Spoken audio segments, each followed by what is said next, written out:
هۆکارەکانی کوفر کە ئەحکامی دنیا ئەیانگرێتەوە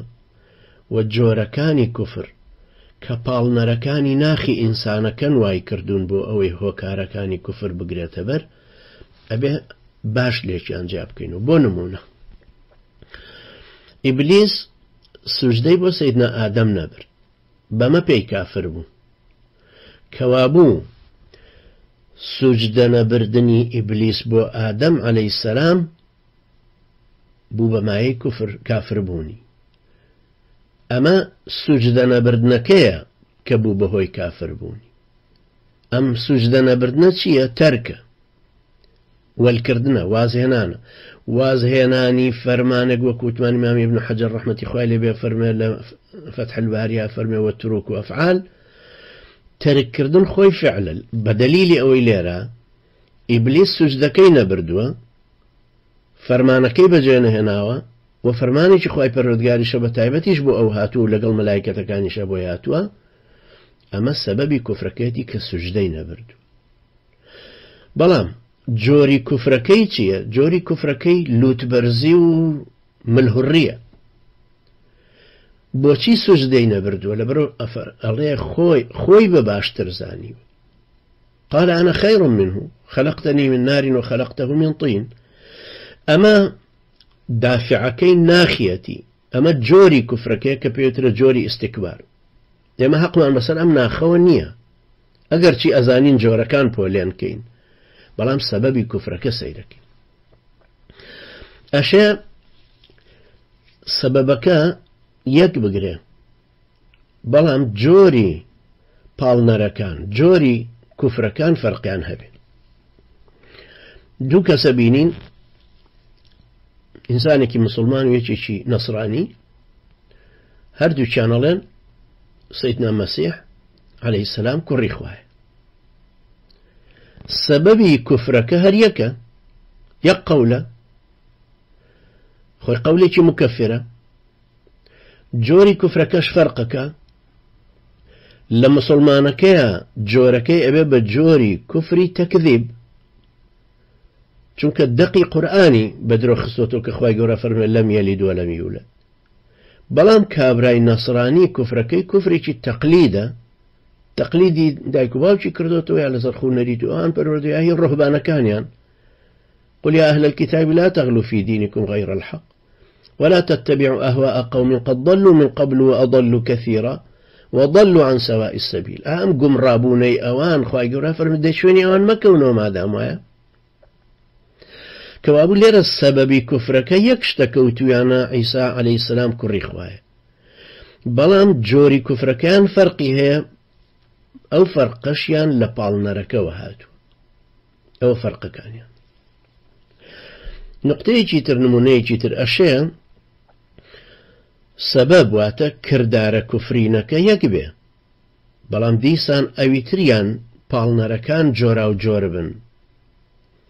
بو نمونة كافركاني مكة جولك كافركان هرقل قيصري الروم هەرسێ چیان کافر بوون سەبەبی کوفرەکانیەکە کە باوەڕیان بە پێغەمبەر نێناوە عەلەیهی سەڵات وەسەلام شایەتمانیان نەهێناوە بەڵام پاڵنەرەکانیان جیاوازن کەوا بوو جۆری کوفرەکانیان جیاوازن بە نیسبەتی کافرانی مەکەوە هەروەها بە نیسبەتی کافرەکانی جوولەکەوە بریتیە لە چی لە نکوڵی کردن لوتبەرزی حەسادەت پێبردن وەکوی ئەهلی کیتاب چونکە خوای گەورە دەربارەی ئەوانەی ئەهلی مەکە کافرانی ئەهلی مەکە ئەفەرمێ فإنهم لا يكذبونك ولكن الظالمين بآيات الله يجحدون کەوابوو ئەمە کوفری جحودە ئەم زاڵمانە ئەوە نییە کە تۆ بە درۆ ئەخەنەوە بەڵام ئەمانە بۆ خۆیان نکوڵی لە ئاەتەکانی خوای پەروەردگارەکەن لەو ئاەتانی کە هاتوون لە بەیینات لە قورئانەکە ئەمە کوفری جحودە يا أخوة جورا فرم إنهم كانوا إذا قيل لهم لا إله إلا الله يستكبرون أمشيان كفري استكبارا إلو تبرزيانا إنهم كانوا إذا قيل لهم لا إله إلا الله يستكبرون بلو تبرزيهم الهرية وجوينادن بەڵام دەربارەی جوولەکەکان ئەیانزانی ئەمە محەممەد عەلەیهی سەڵات وەسەلام نیشانەی پێغەمبەرێتەکەی پێوەیە، چونکە ئەیانزانی ئەمە یعریفونەه کەما یعریفون ئەبناءەهم. ئەنجا فەرمێ فەلەما جاءهم ما عرفوا كفروا به،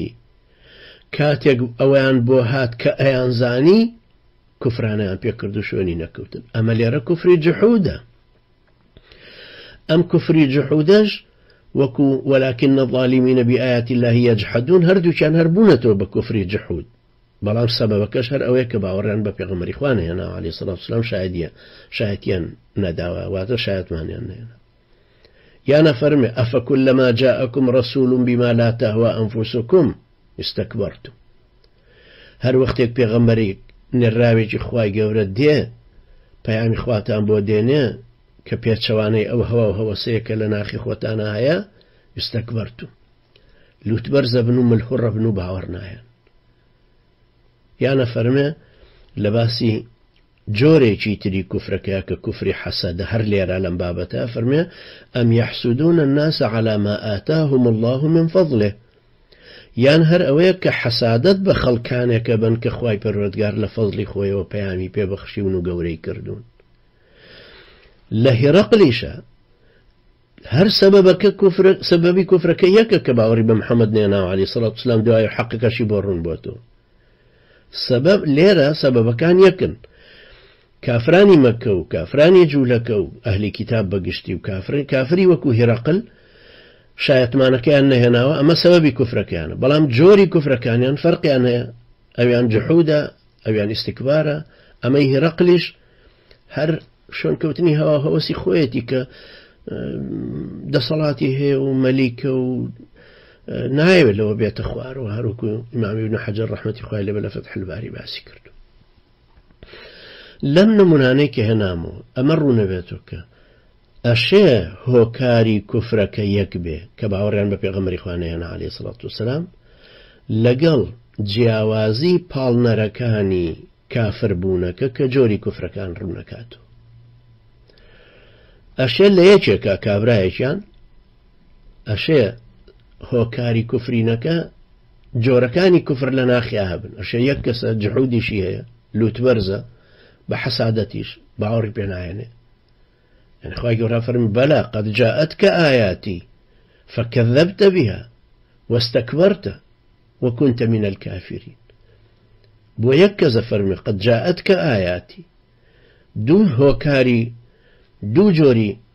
دوو پاڵنەری کوفرەکەش بازەکە، فكذبت بها واستكبرت،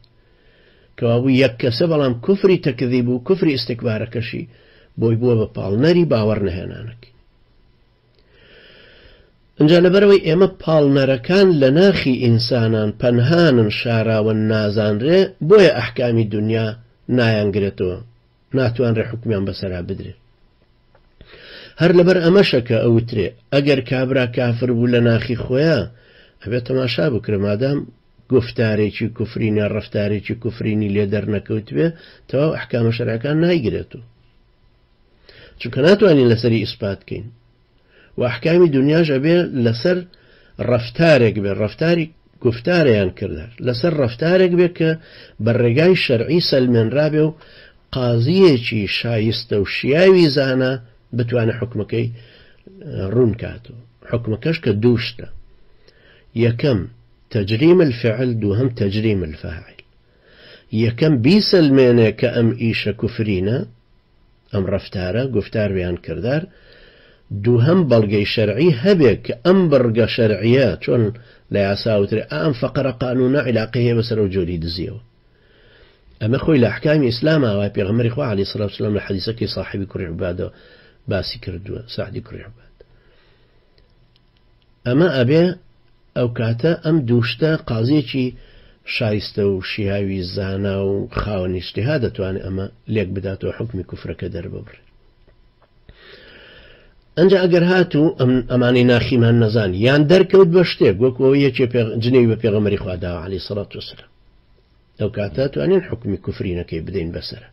چونکە قەولێکی مکەفری کردووە، گفتارێکی کوفرینی هێناوە.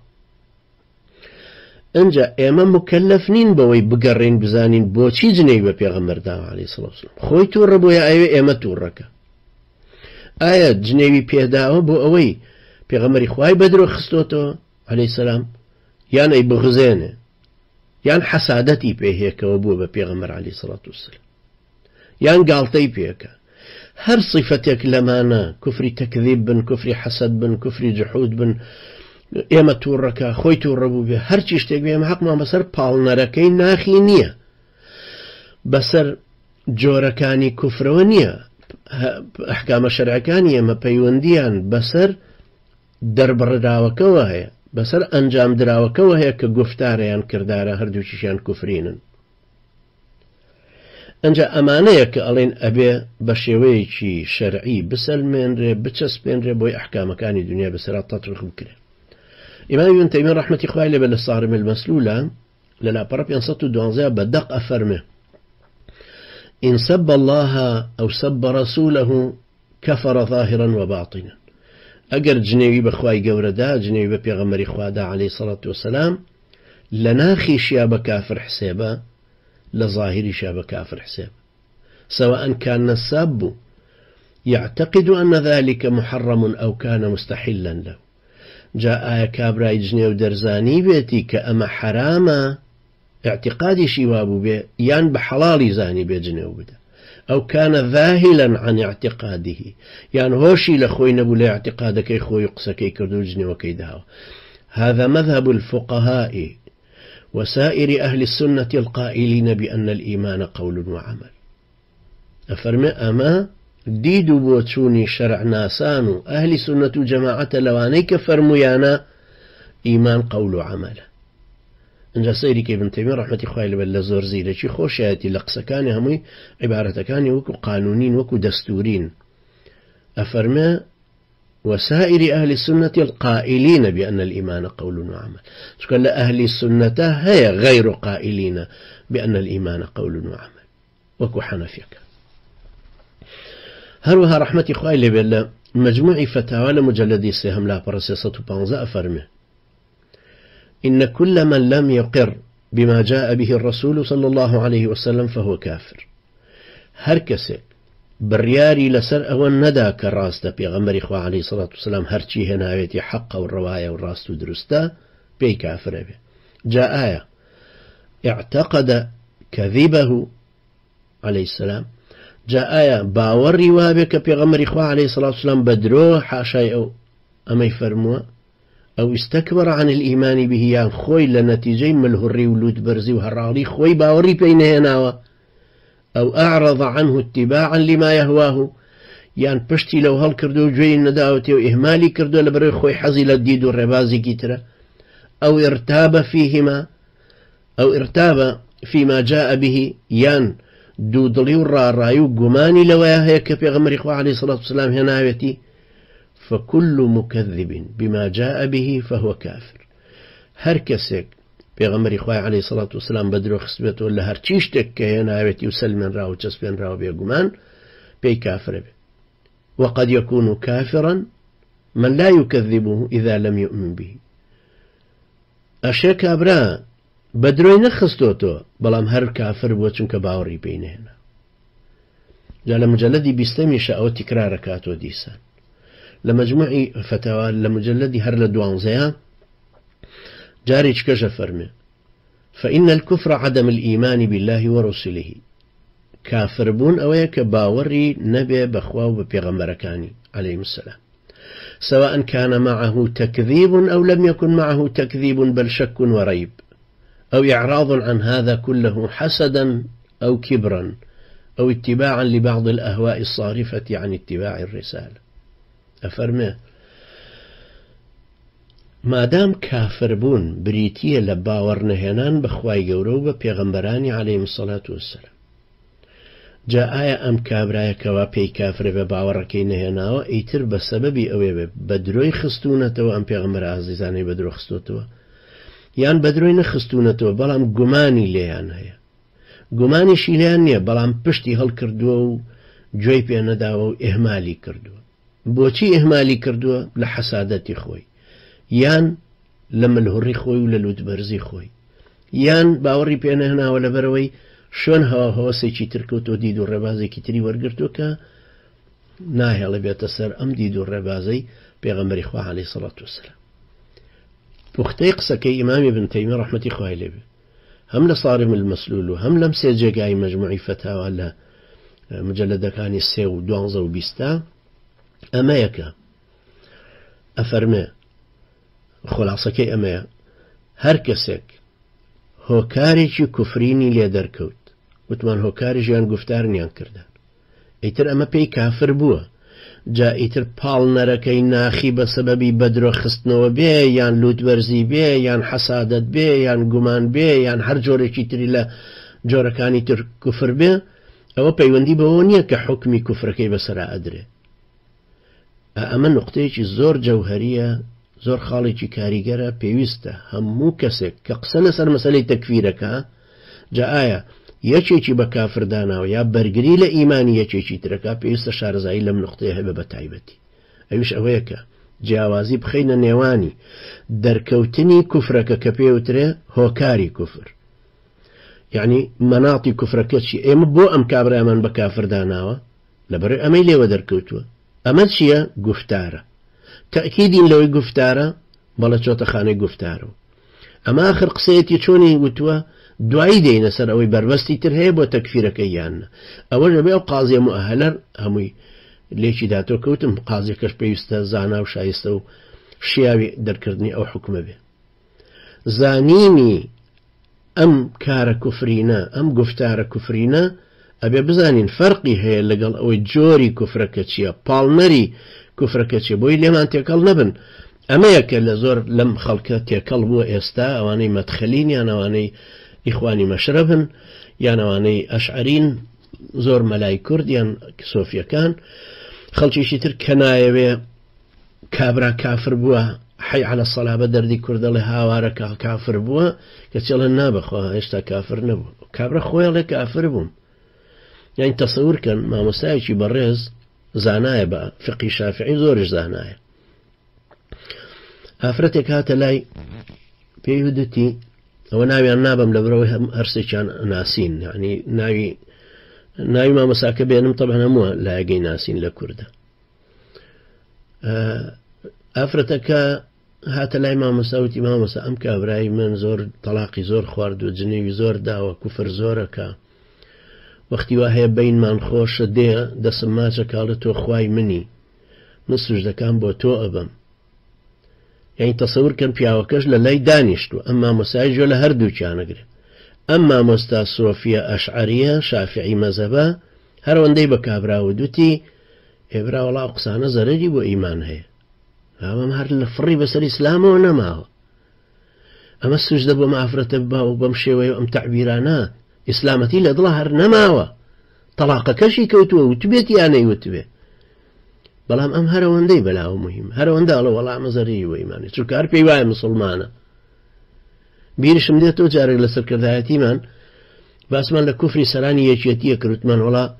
فڵان کەس کافرە ڕژی مامۆستایەکی بەڕێز لەو ئەمامە بە سەرانەی خۆمان وتی کاکە جە نابێ پێی بڵێ کافر برا وەڵا من باوکێ ناسم حاجی فڵان پیاوێکی زۆر باشە و بەهەنگدەرەوە هەلی مزگەوتە و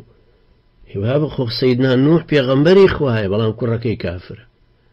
چۆنم قیاسە مخالیفانە بە قورئان و سوننە دەهێنرێت و بۆ حکمکردن لەسەر خەڵکی ئاخر ئەمەیە وای کردووە و خەڵکار خۆی وابزانە مسڵمانە و کەوتۆتە ناوەڕاستی کوفریشەوە کوفر شەو ڕۆژەڵێ